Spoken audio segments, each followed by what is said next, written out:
Welcome to episode 68 here on the Real Kyper at Noon show. I'm Nick Kypreos. You are here. I am here, soon to be here.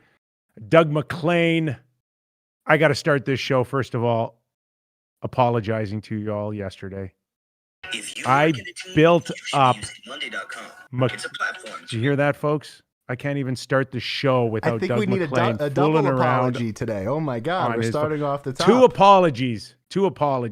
I'll go first.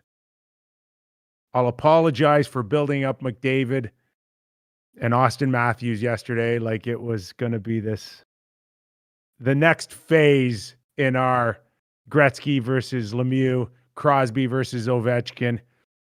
And at least last night, proof was in the pudding. I was completely wrong. That thing was a dog's breakfast. There should be apologies.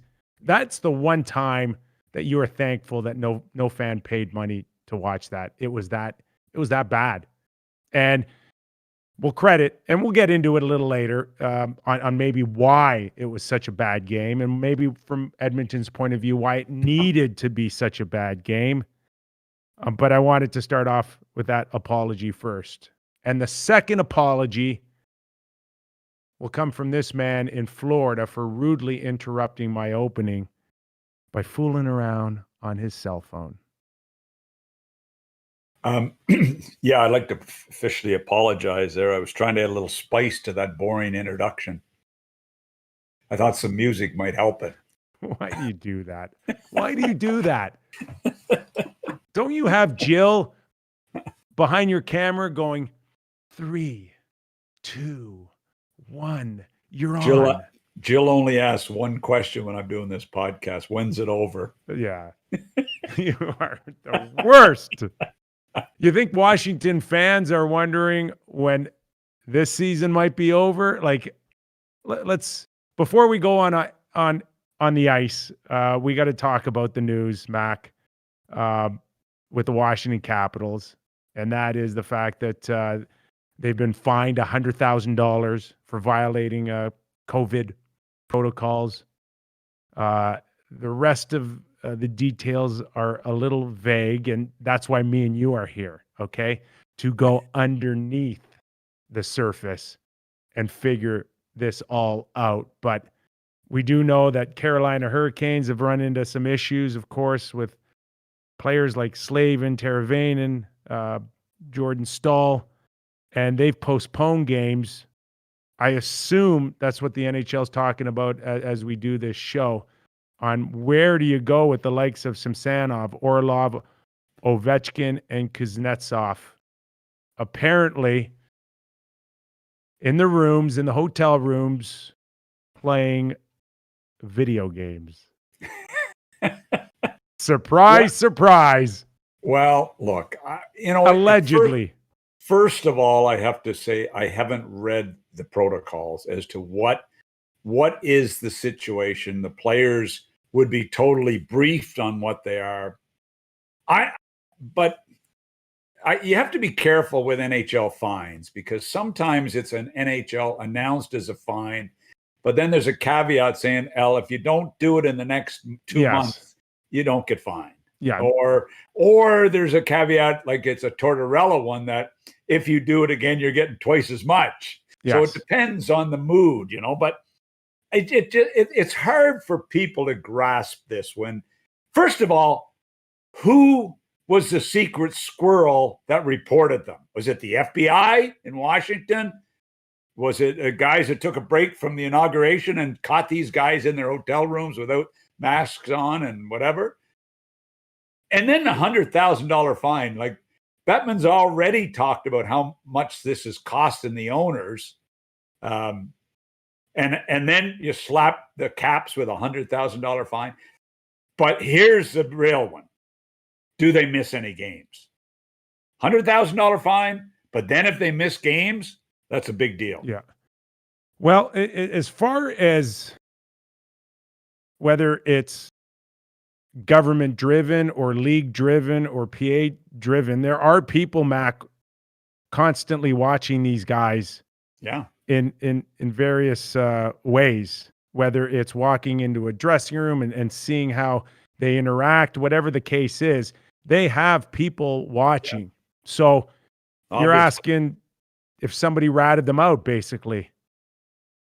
I guess, you know what, I can understand if they're watching them in the dressing room, but how do you, I guess you see guys, you're in the hotel lobby or in the hallway and you see guys go into a room, 4 Russian buddies go into a room and play video games. But you know what, the hypocritical part of it is you see them in the game, you know, where they're battling in the corners, they're battling in front of the net, they're yapping at each other.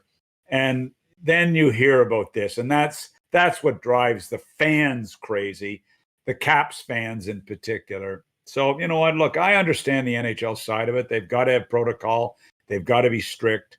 They did a great job last time, but this is kind of weird. If you aren't watching like a hawk, and if these players and coaches and whoever else is involved, if they are not going by the book, then this 56 game season has no chance to finish. No, I agree. So you have to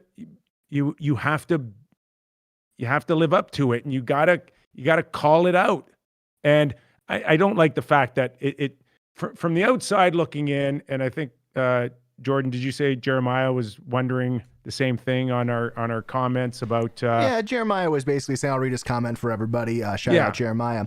I'm just going to get this out there. This is ridiculous. The Caps are in the locker room together, on the bench together, tested daily, and they can't hang out in their hotel rooms. Garbage. That's what he says.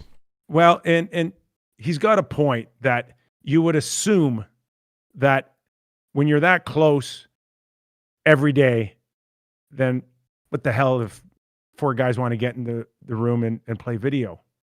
And I'm with you 100%. And as long as everybody is negative, then Jeremiah and everyone else has a valid point. But this is where it gets tricky.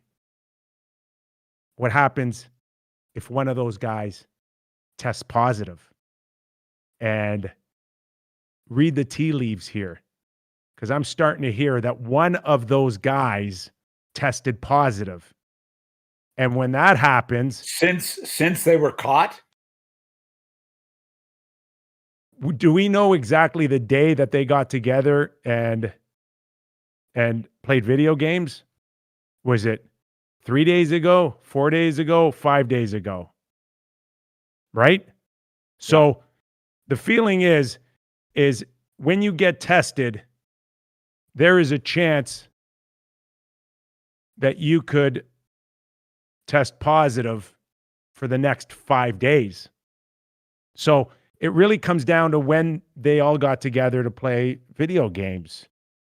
So if results come back and one of them is positive, then you've got to go through all this forensic, right? Yeah. You've got to go trace.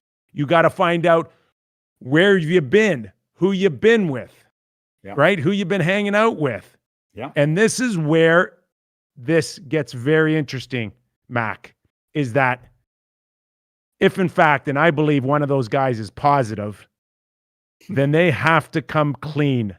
Ovi has to come clean, or else the whole thing can completely blow up. If they don't sit there and say that we were all together in the room, then they now run the risk of going back into the dressing room and not just worrying about infecting 4 of us, but 26 of us, 30 of us, 40 of us with the staff.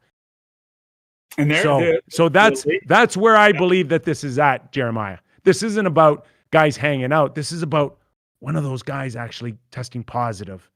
And if that's the case, then Samsonov, Orlov, Ovechkin, and Kuznetsov now probably get shut down for the next 10 days.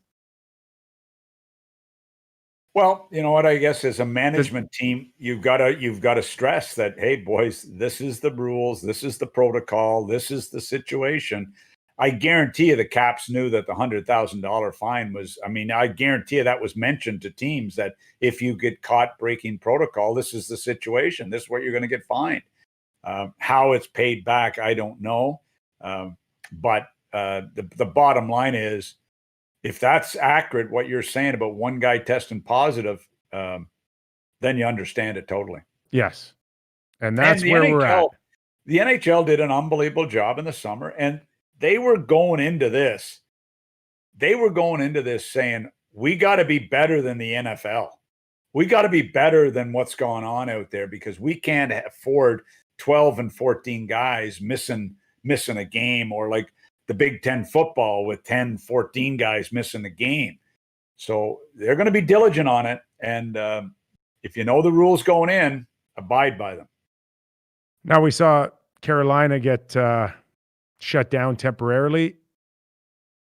It'll be interesting to now see where the league stands on this. You got a taxi squad, use them, or will they be the next team to get shut down here? Well, where's the cutoff here? You know, I go back to the Big Ten. I watched Ohio State go into Michigan State or wherever with 12 less players. You watch the NFL play with less guys. I know it's a lot less schedule, more flexibility to reschedule games, but they force teams to play without coaches, without players, certain players, without players. What is the cutoff here to postponing a game? Yeah. When are you forced to use minor leaguers? I don't know. Well, they're scheduled. They would have consistency with it, because it's too critical here because of teams missing the playoffs by minimum. I mean, look, in an 82 game schedule, you miss the playoffs by two to 4 or 5 points. What's it going to be this year? And the teams losing players and keeping guys out of the lineup, postponing games, because then you end up with a terrible schedule because of it. More compressed. It's tough. Washington Capitals scheduled to play the Washington Capitals scheduled to play the Buffalo Sabres Friday in Washington, 7 p.m.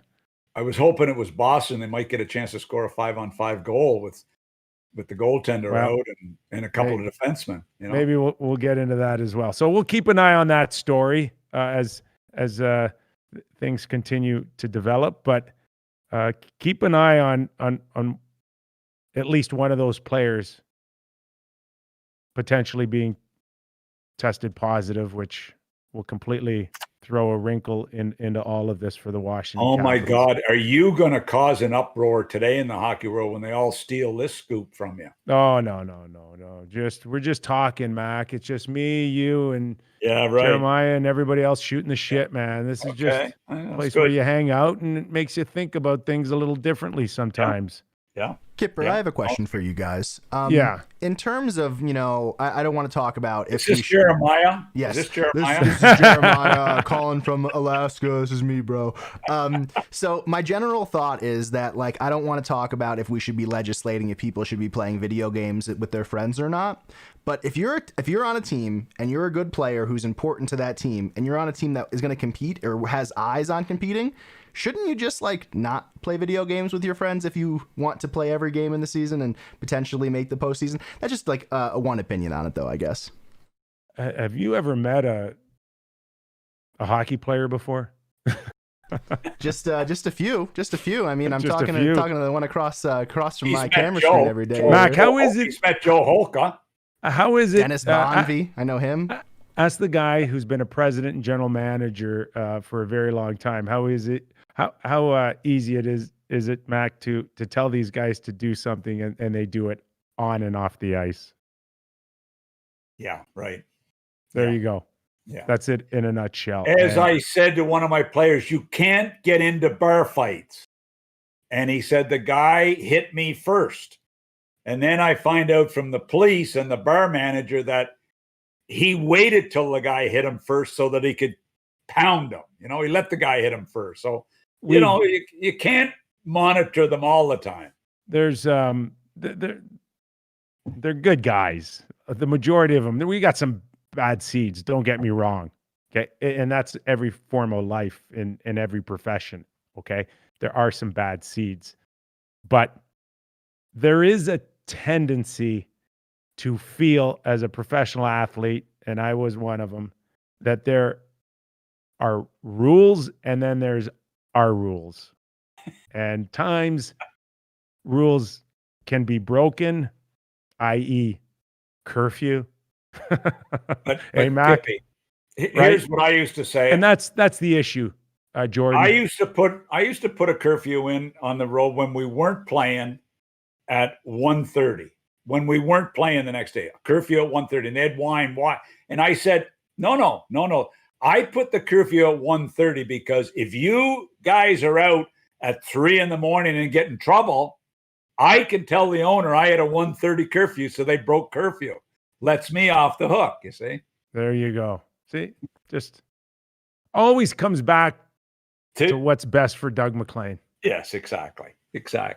Okay, Mac, just in terms of the buildup of some of these matches, and before we get into even Toronto or Edmonton and a couple other rivalries, the talk going into the season was every night they're going to go after each other. Every night they're going to hate each other. It's just going to be a battle every night. And I'm not seeing it. And I know we are still just fairly fresh into it, but based on what I saw last night, is there a chance that these guys might get, I don't know, sick of seeing each other? And I know Edmonton and Toronto was for the first time, but are they trying to pace themselves? Are they trying to, I'm not seeing it. I think, we should remind some of these guys that you're supposed to hate each other. Well, in fairness, both teams, I think, were playing 5 games in 8 days. That's a grind of a schedule. And you look at what you've got with back-to-backs again. You got 3 in a row against teams. You got 4 in a row against teams. Eventually it's going to come.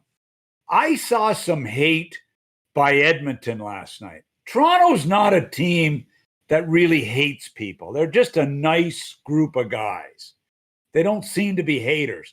I saw Edmonton saying, we better hate Toronto. We better make this the ugliest game we can possibly make it so that we can get Tippett and Holland off our backs and Kypreos and Maclean off our backs about saying panic in Edmonton. So to me, every time I watch the Toronto Maple Leafs, I want to watch them when they get involved in a playoff style game. Was that playoff style? No, it wasn't from a energy at times, but it was from a ugliness and battles in corners and battles for pucks. Mac, I liked Edmonton's game. Yeah, you liked it, but you also liked it in the 70s, and you tried in the 80s and 90s. Yep. But this is 2021 when Connor McDavid and Austin Matthews and Pat Kane and all the rest of them are supposed to look like video game players around the ice. And they are. Connor, but that style and that ability to dummy down the game or make it ugly or, for 2 points, great 2 points. You think Connor wants to play 52 more of those games last night? No, he doesn't. But you know what? What happens is when you get to the playoffs, it dummies down and it gets to be a battle and a war. And so every time the Leafs play, they're being evaluated by certain people as to how they're going to play when it's playoff time. And it is downright vicious out there. Babcock preached for, 5 years. We got to play playoff hockey. Keefe is preaching it now. We got to play this certain style.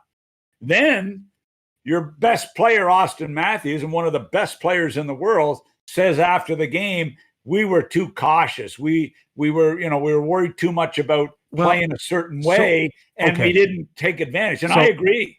Is he calling out Keefe?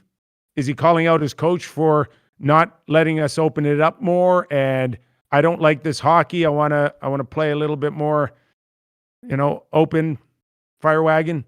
He's calling it out. Whether he's calling out his coach or not, he certainly is calling out the way the game was played last night by both teams. And it made it a little tougher on him. Those guys only wanted to go on the ice last night when it was a power play. They didn't want to go out there when it was 5-on-5 because it was ugly. and everybody whining about what a brutal game it was and how ugly it was. The Edmonton fans absolutely loved it. The Edmonton players absolutely loved it. The Toronto fans hated it. You know, Mac, anybody that watched the game hated it.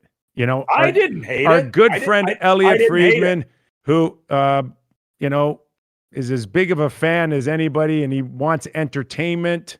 It was almost painful to watch him admit on his own program that game sucked. Well, you know what? I bet you if you asked Mark Spector, who's just as big a fan of Edmonton as Elliot is an Amber of Toronto, you would have got the opposite. Spector would have wrote, if he wasn't in, you know, with COVID, Spec would have written that it was a Rembrandt of a game, you know, and Tippett loved the game. And I didn't mind the game. Because that's how Edmonton had to play to take Toronto off their game a little bit. That's how they had to play. They would have shut out the Leafs if Koskinen wouldn't have let in he played well at times, but he lets the dribbler or the garbage goal in from the side of the net. So if you're an Edmonton fan, you like the game. If you're a Toronto fan, you say, "Woo, this is a little bit like, not like playoff hockey, but a little bit nasty." We didn't have that issue. Vancouver and Montreal last night. Goals weren't an issue. Excitement wasn't an issue. A nice finish. But ugly play was an issue. We'll get into that a little, very soon. But just to wrap up, Toronto and Edmonton, Mac. I found it kind of telling that Sheldon Keefe mentioned in his post-game comment that he thought they were slow, and I kind of giggled because you added Wayne Simmons, you added Joe Thornton, right? You added a couple of pieces. You've got Jason Spezza there. You are slow at times. They are going to be slower. The game is going to be slower, and of course, it also led to the Joe Thornton injury, which didn't look much at all, Mac. And yet, I didn't take him long to figure out something was wrong, and he was hurt. I don't know. I mean, should we put our surprise faces on that? You know, a guy at his age now is playing 5 and 8 and playing like hard minutes, Mac. 17 minutes a night and hard forechecks and plays along the wall. Should we be that surprised? Well, we shouldn't be surprised, but I mean, look, he's having a ball. I mean, the stories you hear about, you know, how his attitude is. Well, he's playing with Marner and Matthews. Who the hell wouldn't be excited to play with those two guys? I mean, it's such a great thing at his age. You got poor Spezza plugging it out on the fourth line. Big Joe comes in, and I know, you know, they've had different careers, I guess, but Big Joe moves right up to the first line, the first power play. I mean, he's having a ball. I mean, I don't blame him. And you know what? He's been fine. And I was disappointed to see him get hurt because it's a great story. But I guess was there a chance he was going to get hurt? Well, it was a fluky sort of play. It was a fluky thing. It was a fluky play. So I don't take it from that. And Joe, I questioned the signing of Joe Thornton. I loved him from the personality he brings to the group, but I didn't think he would help them on the ice. And you know what? Yeah. He's been okay. Well, he has. There's no question that it hasn't been a disaster by any stretch. It has not. It has not. Durability has been an issue with him the last few years in San Jose with the knees, and it's just when I say we shouldn't put our surprise faces on, it's been a battle for Joe to keep the body together. That's all. But it was always Mac. It was always mentioned if he can stay healthy, right? How are the knees? Sure. All of that came into play. Sure.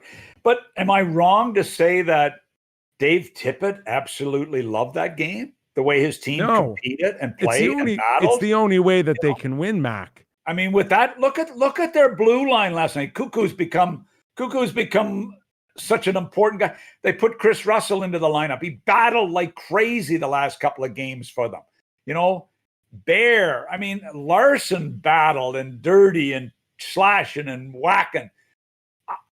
I mean, I thought it was a good game plan for them to come in and try to disrupt the Leafs. And the Leafs have got to be adjust to those types of games. Look, they were 44% on the power play going into last night's game. The Leafs, they love the power play. 5-on-5.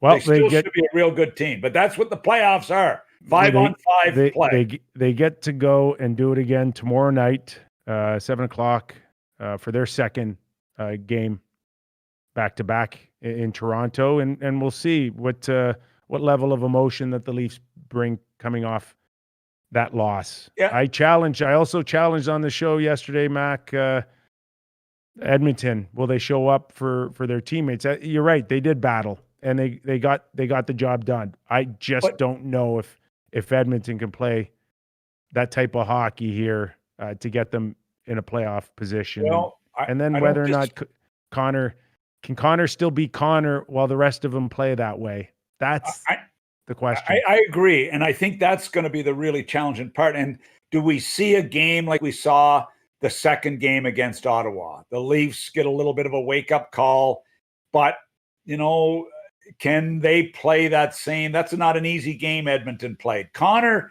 McDavid was very excited last night to win that game. Was Connor excited when he sent Cassian in all alone and he rattled it off the post, which would have put them up 3-1? No. Did you catch a little bit of a double look from Connor going? Oh no, I caught it. Are you kidding? Are we going to lose a point here or two because you missed that empty net? Well, but and then it worked out well. And what about the Muzzin penalty? I hate to pick on penalties, but when you get called for tripping and Yamamoto trips a guy, I mean, seriously, and you lose the game on it. I have some issues on a few calls, and forget about let's not pick apart anything else. This is my biggest beef so far. Okay, when you have two guys fighting for open space, I can get there first, and if I'm bigger and stronger, and it happens to bump you off, or you end up sliding into the boards, I don't really give a shit. Okay. But you got to let the guys battle for open space. It's mine. If I can get there first and I happen to be bigger and stronger, then so what? But that is not a penalty. No. And then you see at the end, Spezza misses the great opportunity. I mean, the open net, you would have loved to have seen him put that one in. And for what he's been through in the last week, and he has been a good solid guy. Hey, the Leafs are the class of the Canadian division, I guess. I want to see. I don't know, Calgary. I want to see them play this. I want to see them play this type of game. I want to see them, which Babcock has tried to drill into them. Keith is trying to drill into them. Kyle Dubas has said we're going to be tougher to play against. I think the only way they're tougher to play against right now is their power play so damn good. That's why they're tough to play against. We'll see where Calgary stands on the class of the North. We go from one team, Mac, in Edmonton to calling off the Dogs to the Vancouver Canucks. Good enough, Mac. Good enough to beat the Montreal Canadiens, and remarkably good enough to get 5 goals on Carey Price going into a shootout. Well, look, JT Miller made some big plays. Couple of great slot plays on the power play with Besser and Horvat. Hughes made some things happen on the power play. Even Pettersson, who has not been very good, made some plays on the power play. He still hasn't. They really want to get him going. There's some concern there that he doesn't look like the same player right now. Hughes, extra attention on both these guys. But that was a funny game last night. Like Toffoli gets a hat trick with some great tips at the net. Gallagher scores on a great tip. Holtby was average. Price was average. Holtby made a couple of big saves when the game was on the line. One with 1 second left in overtime. He makes a big. I mean, it was a funny game, but Vancouver needed a win. Let's talk a little bit about Pettersson, okay? And what's wrong with Petey? What's wrong with Petey? That's been a narrative the last couple of days. Mac, take a look at their lineup that left the bubble last season and the one that entered now. Can you recall a team's roster and makeup change so dramatically as Tanev, Markstrom, and I'll even put Levo into that a little bit. Big time. Toffoli, gone, and then he comes back and shoves it down your throat for a hat trick.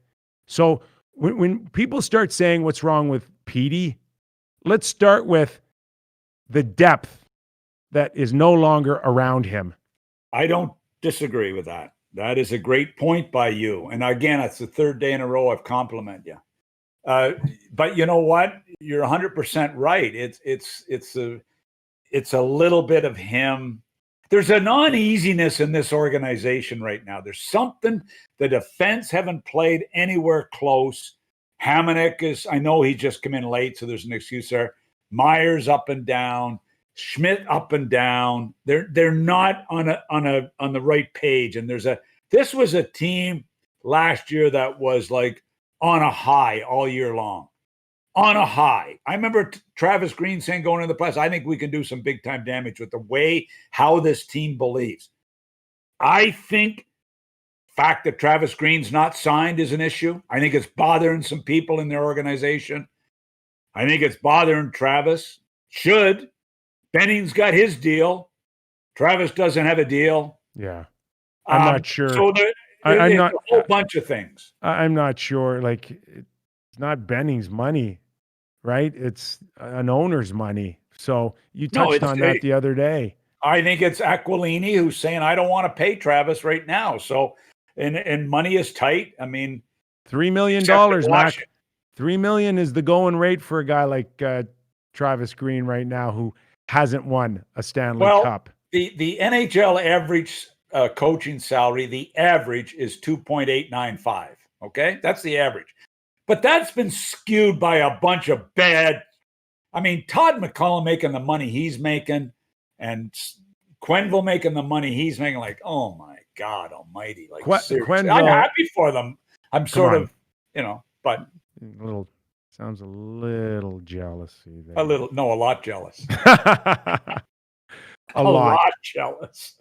I just, by the way, I'm just ready to start Social Security, so that'll help a little bit. Good. Maybe help pay for a few green fees, maybe, and new clubs. Mac, but look, there's just not. I don't think there's the same swagger around the Vancouver Canucks as I saw last year. Your point on depth is a great one, but they've got to be a lot better than this. Has Holtby? I mean, Markstrom is such. It's their MVP that walked out the door and went to a competitor.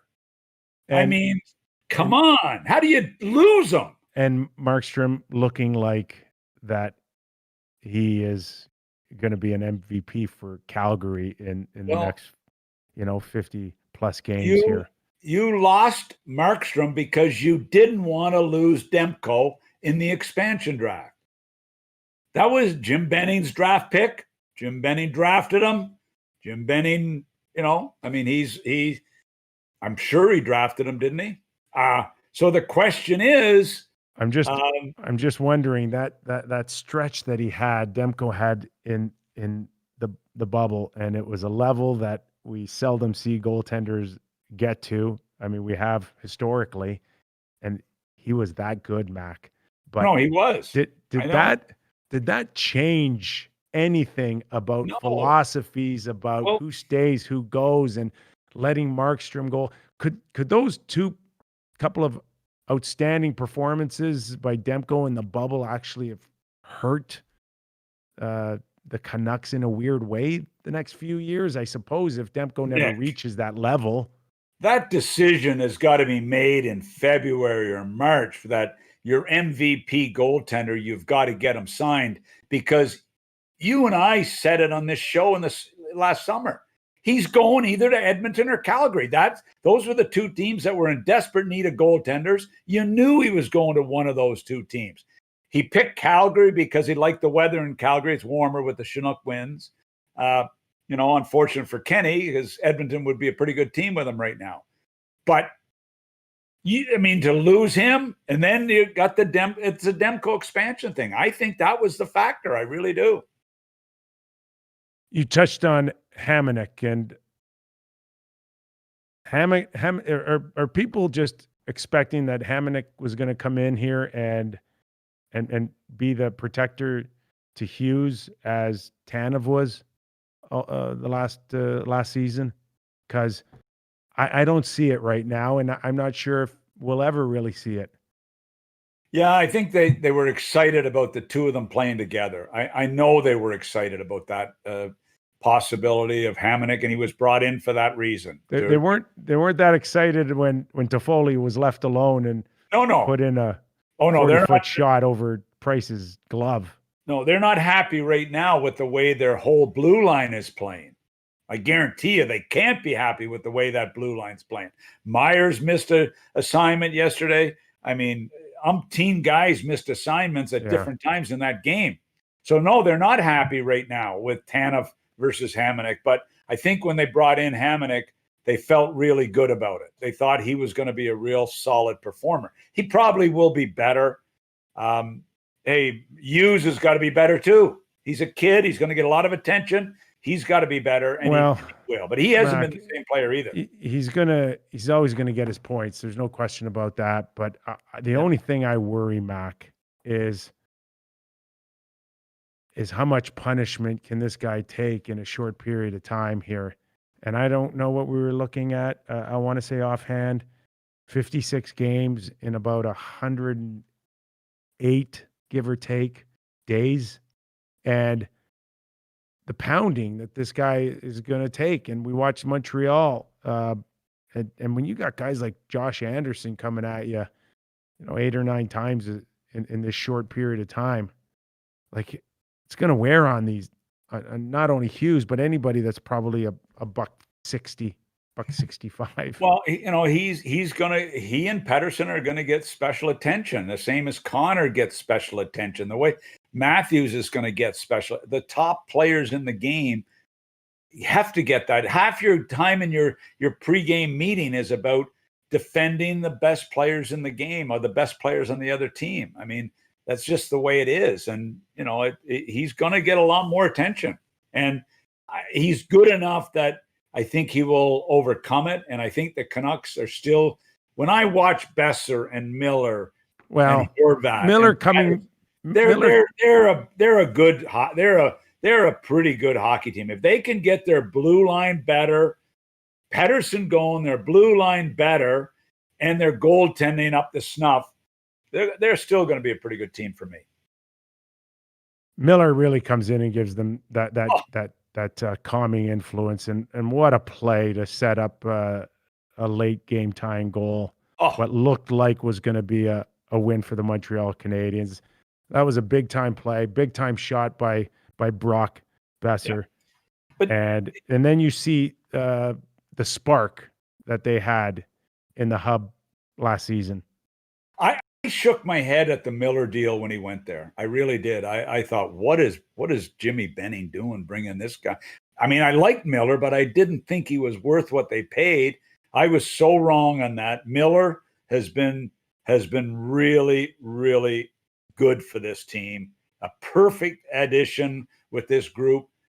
And I was wrong on it. I thought it was crazy what he paid and the term and everything on this deal. And all of a sudden it looks like a great pickup. And you're right. He was a difference maker last night. All right. I want to get into a little bit of, the return of Mike Babcock. Hey, Kip, And before we get into that, I just want what to do we got, update everybody Jordan? with a little bit of news that came out about 20 minutes ago at this point. It's Alex Ovechkin's wife, Natasha, posted a very long post on Instagram. It's been translated, basically saying she's expounding her views on the virus and the protocol, saying, of course, you could only get the virus in the hotel room and not when you're hugging each other or playing. But she went on to say the most important thing, probably, she claims that Ovechkin and Dmitry Orlov have COVID-19 antibodies, so they should somehow be not really subjected to these protocols from her perspective, at least. Okay. Okay. Well, thanks. So Is it Natasha? Natasha? So we assume that Ovi's going to still be playing, or I guess it's discretion. So he's got something like kryptonite. Is that what he has? I don't know, Mac. Like That's Superman what she has? claims. And I don't know how it's pronounced, but it's spelled Nastya. So I don't think it's Natasha. Isn't the belief that if you've had it once, then you're, less likely to get it at all? The science isn't necessarily crystal clear, but they do say it's much, much less likely for that sort of thing. So I think maybe if we're taking what she has to say at face value, we could take Ovechkin and Orlov off the list of someone that might have contracted it this time.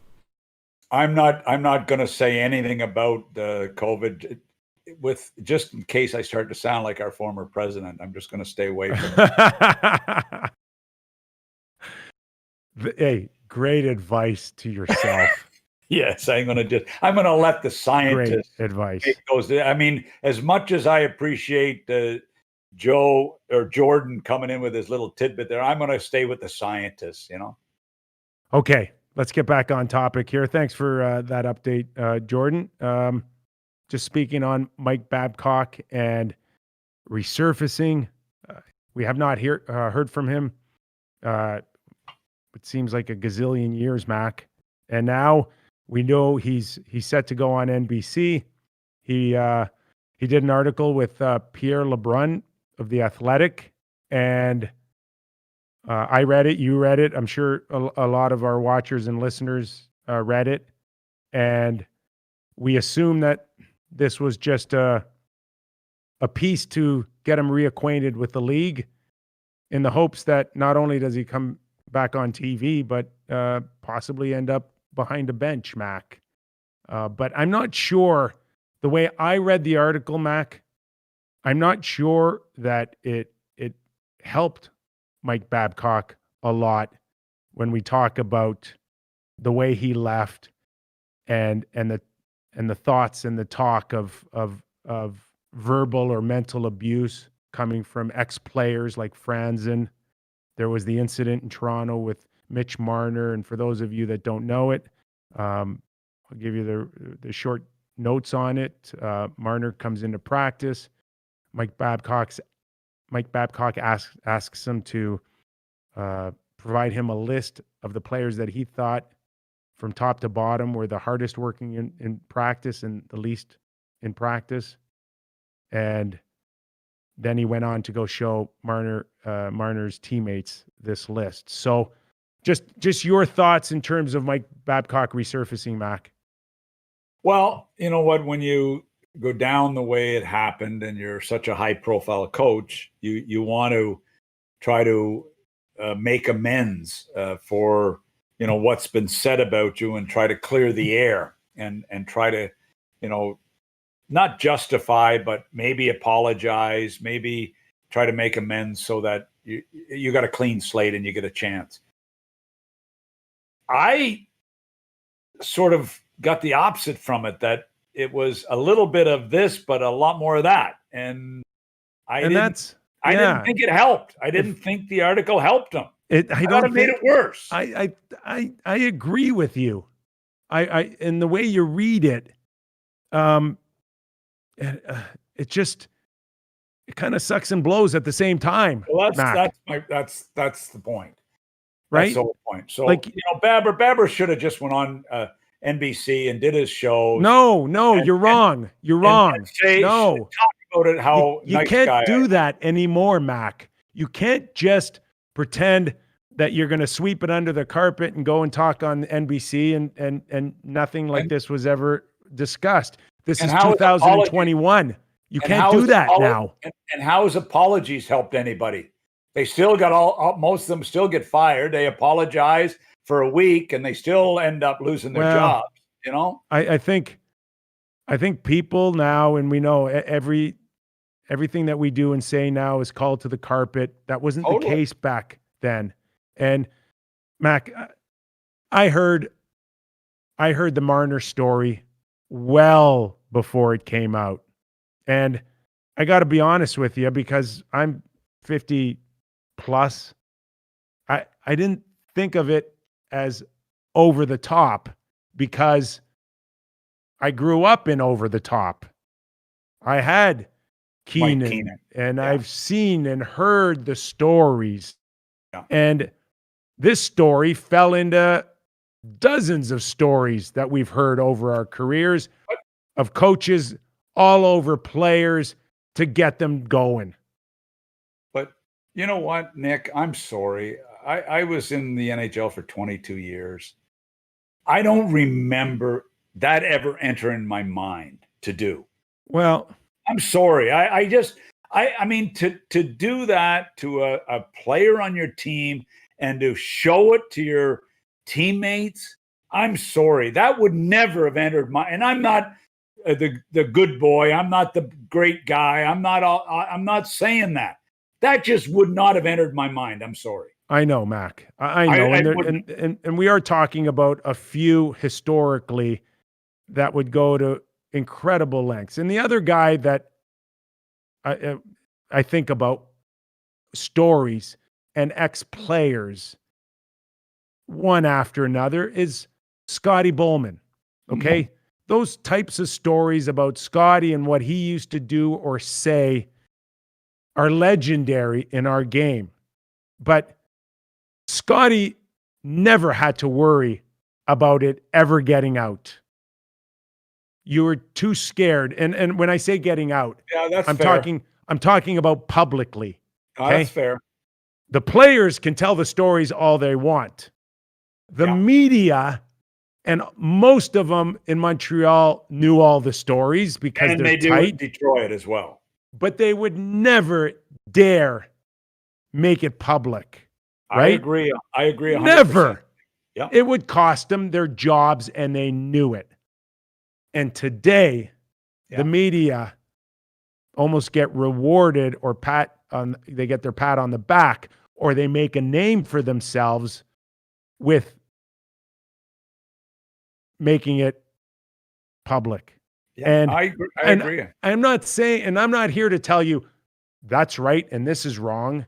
And in many ways, if we're going to clean up a little bit of bad culture, maybe today's media calling people out is the best way to do that. So I'm not here to tell you what's right or wrong. I'm just telling you how it worked, over the years. You're 100% right. I mean, there was lots of stories and you're right. The media knew about them. Oh, they knew about them, and management knew about them, and ownership knew about them. But it didn't come out. And now it's 100% different. And I don't know. I don't disagree with you that if this type of treatment is not acceptable in today's society. So that where it lies. Now, if I was doing Mike Babcock's PR and I looked over Pierre LeBrun's article, I would have said that doesn't see the light of day. Okay. Not in today, 2021, and how sensitive people are to mental health. That article just sends so many mixed messages. Mike Babcock talking about how spectacular of a time that he had on his time off, right? And then a paragraph later, talking about hearing the news of how Franzen was affected by the way he was dealt with by Babcock, and saying, when something like this comes out, it really hurts you. Well, if it really, really, really hurts you, then you can't really have a spectacular time over the last year. It just doesn't jive. If that comes out about you, you think about that every day.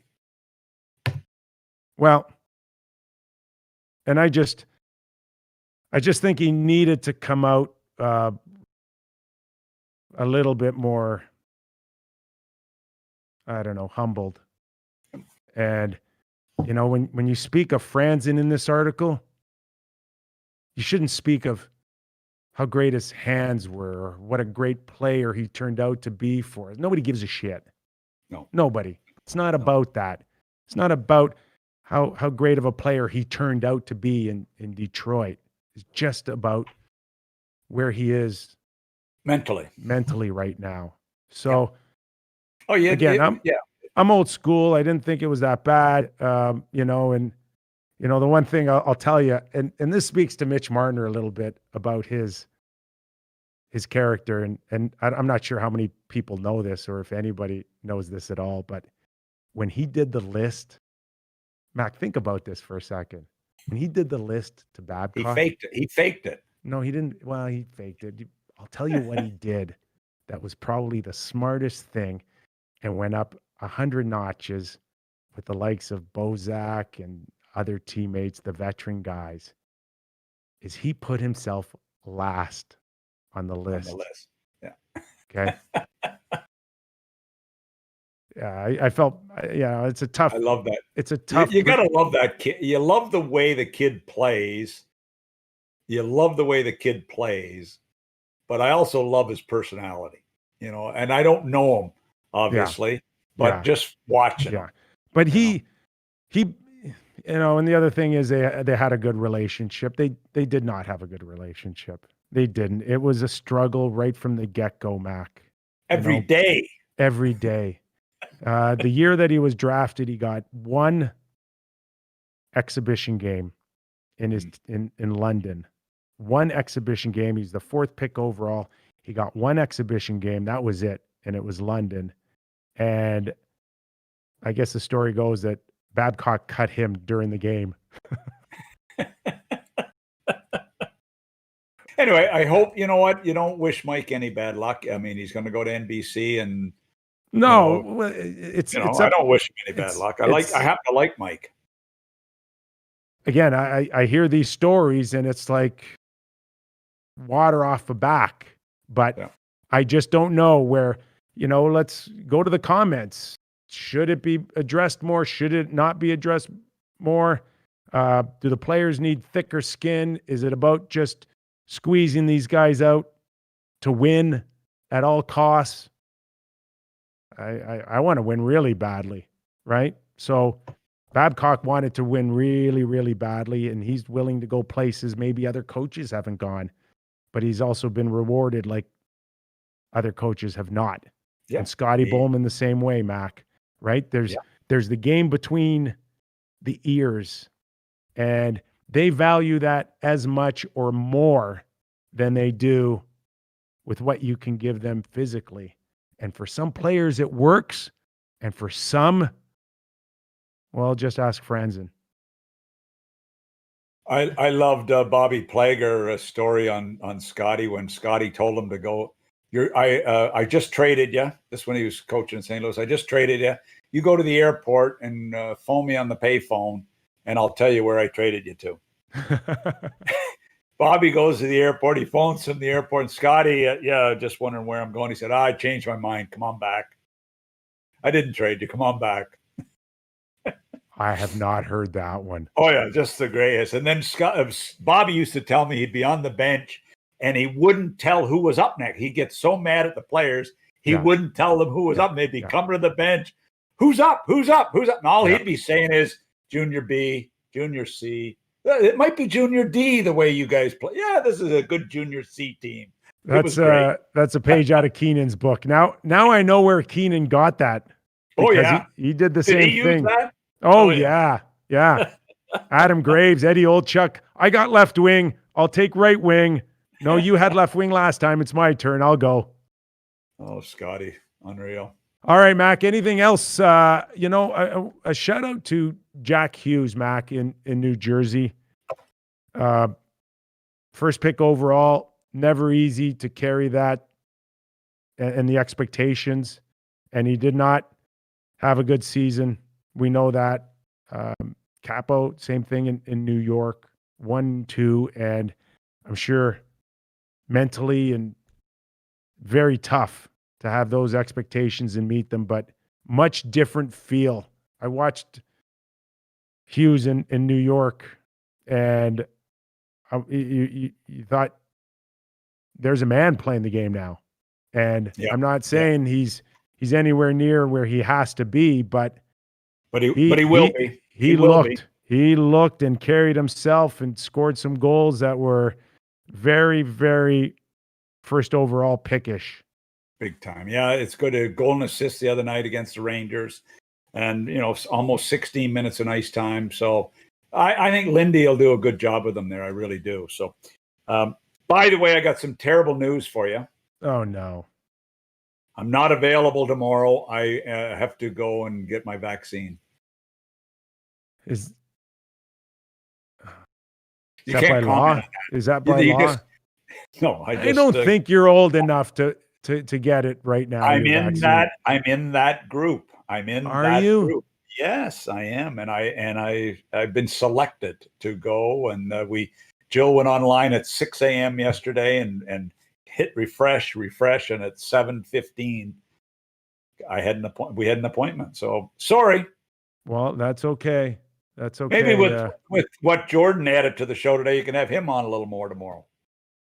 Well, we'll figure it out. We will figure it out as we go along. So much to talk about. Even the Flyers, Morgan Frost hurt now. Here's a guy trying to get into the league. The Flyers are bit back with the injury bug here. Philip Myers. What's going on with Myers? Philip Myers, a broken fractured rib, and it's week to week. That's a tough loss for them. Tough loss.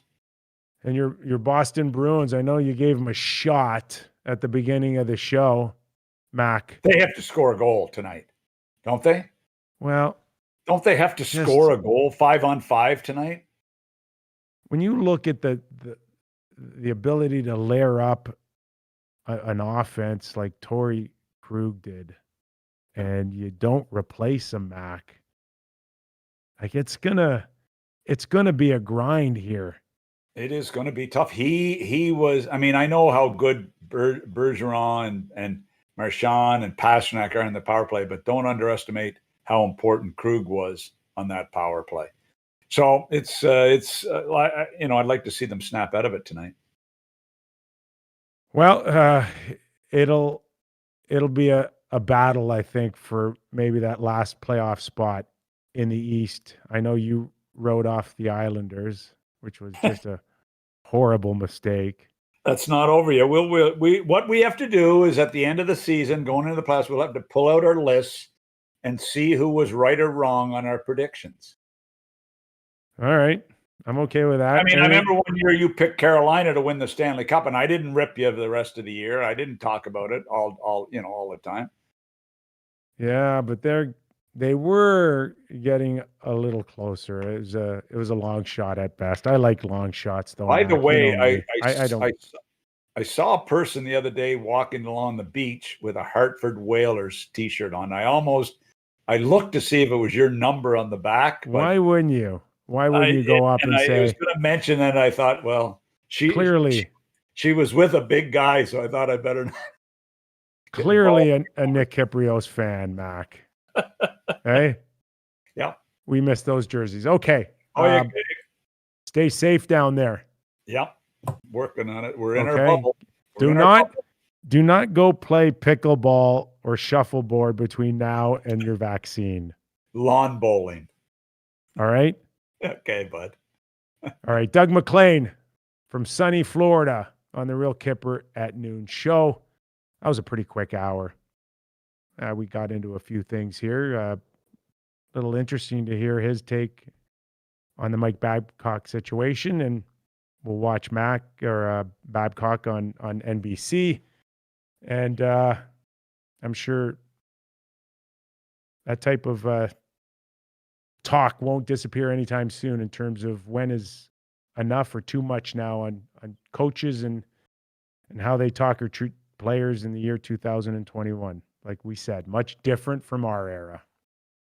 Okay, everybody, have a great day. Enjoy the games tonight, and we'll see you soon here on the Real Kyper at noon show. Have a great one.